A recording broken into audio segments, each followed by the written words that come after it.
Donc, le mariage de ta belle s'y approche et tu la vois hyper stressée à cause des préparatifs du mariage et tu aimerais bien pouvoir l'aider à baisser la pression et se rappeler qu'elle a de merveilleuses personnes qui sont avec elle dans cet événement. Alors, voici 5 idées d'activités que tu peux faire avec elle, soit en groupe ou alors juste vous deux pour qu'elle puisse vraiment se sentir accompagnée et Hey, aimée pendant ces sweetness. préparatifs. La première des choses, c'est une journée spa, genre hammam, gommage, massage, où on va vraiment faire en sorte que ses nerfs soient le plus relaxés, le plus détendus possible.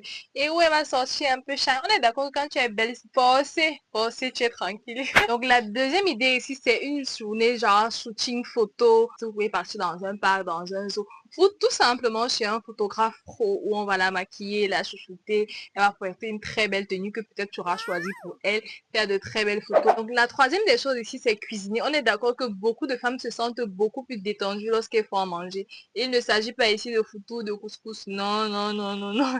Il s'agit ici de découvrir une recette de quelque chose qu'elle aime bien, mais peut-être qu'elle ne connaît pas. Ça peut être du fried rice, ça peut être des cookies, de la glace, bref.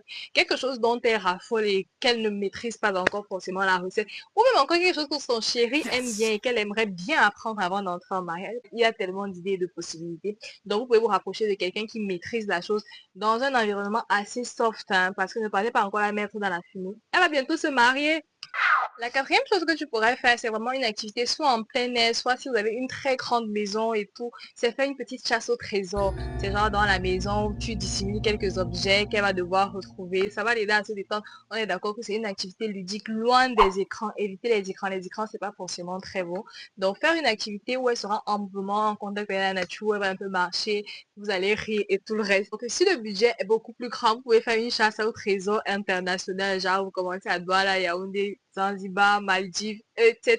La cinquième des choses et qui est vraiment un must, voilà, c'est faire fabriquer quelque chose. Ça peut être faire fabriquer un bracelet, un sac, une activité. Aujourd'hui, il y a beaucoup de personnes qui font de la céramique. Je vous salue Pinterest, voilà. Vous pouvez faire un truc en céramique ou autre, un petit collier, un objet dont elle va pouvoir se souvenir qu'elle l'a fabriqué d'elle-même. Vous savez à quel point c'est satisfaisant quand tu démoules. Ah, faire une activité comme ça où elle va devoir fabriquer quelque chose ou peindre quelque chose qu'elle va pouvoir garder chez elle. Ça peut être peindre son chéri, hein.